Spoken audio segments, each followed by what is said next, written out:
Ulangan pasal 17 ayat 1. Janganlah engkau mempersembahkan bagi Tuhan Allahmu lembu atau domba yang ada cacatnya, atau sesuatu yang buruk, sebab yang demikian adalah kekejian bagi Tuhan Allahmu.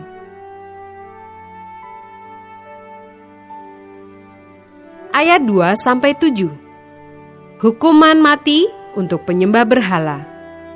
Apabila di tengah-tengahmu di salah satu tempatmu yang diberikan kepadamu oleh Tuhan Allahmu, ada terdapat seorang laki-laki atau perempuan yang melakukan apa yang jahat di mata Tuhan Allahmu dengan melangkahi perjanjiannya, dan yang pergi beribadah kepada Allah lain dan sujud menyembah kepadanya, atau kepada matahari atau bulan atau segenap tentara langit, hal yang telah kularang itu.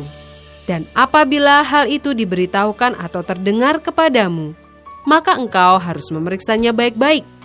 Jikalau ternyata benar dan sudah pasti bahwa kekejian itu dilakukan di antara orang Israel, maka engkau harus membawa laki-laki atau perempuan yang telah melakukan perbuatan jahat itu keluar ke pintu gerbang.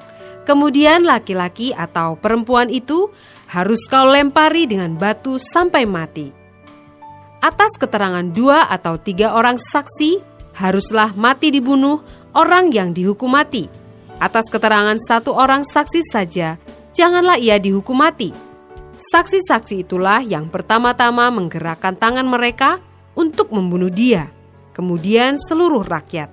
Demikianlah harus kau hapuskan yang jahat itu dari tengah-tengahmu. Ayat 8-13. Pengadilan tertinggi. Apabila sesuatu perkara terlalu sukar bagimu untuk diputuskan, misalnya bunuh-membunuh, tuntut-menuntut, atau luka-melukai, perkara pendakwaan di dalam tempatmu, maka haruslah engkau pergi menghadap ke tempat yang akan dipilih Tuhan Allahmu. Haruslah engkau pergi kepada imam-imam orang Lewi dan kepada hakim yang ada pada waktu itu, dan meminta putusan.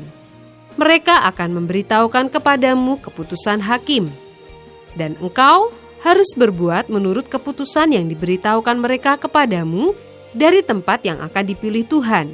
Engkau harus melakukan dengan setia segala yang ditunjukkan mereka kepadamu. Menurut petunjuk yang diberikan mereka kepadamu, dan menurut keputusan yang dikatakan mereka kepadamu, haruslah engkau berbuat.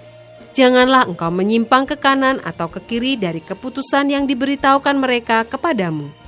Orang yang berlaku terlalu berani dengan tidak mendengarkan perkataan imam yang berdiri di sana sebagai pelayan Tuhan Allahmu, ataupun perkataan hakim, maka orang itu harus mati.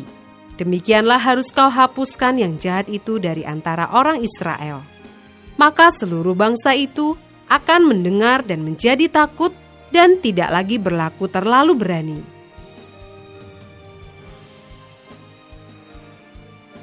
Ayat 14-20. Hukum tentang raja.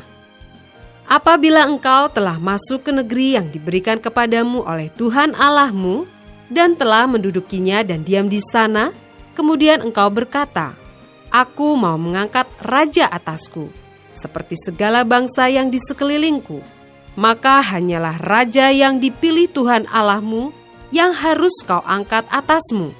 Dari tengah-tengah saudara-saudaramu, haruslah engkau mengangkat seorang raja atasmu. Seorang asing yang bukan saudaramu, tidaklah boleh kau angkat atasmu. Hanya, janganlah ia memelihara banyak kuda, dan janganlah ia mengembalikan bangsa ini ke Mesir untuk mendapat banyak kuda, sebab Tuhan telah berfirman kepadamu, janganlah sekali-kali kamu kembali melalui jalan ini lagi. Juga janganlah ia mempunyai banyak istri, supaya hatinya jangan menyimpang. Emas dan perak pun janganlah ia kumpulkan terlalu banyak. Apabila ia duduk di atas tahta kerajaan, maka haruslah ia menyuruh menulis baginya salinan hukum ini menurut kitab yang ada pada imam-imam orang Lewi. Itulah yang harus ada di sampingnya. Dan haruslah ia membacanya seumur hidupnya untuk belajar takut akan Tuhan Allahnya, dengan berpegang pada segala isi hukum dan ketetapan ini untuk dilakukannya. supaya jangan ia tinggi hati terhadap saudara-saudaranya, supaya jangan ia menyimpang dari perintah itu ke kanan atau ke kiri, agar lama ia memerintah, ia dan anak-anaknya di tengah-tengah orang Israel.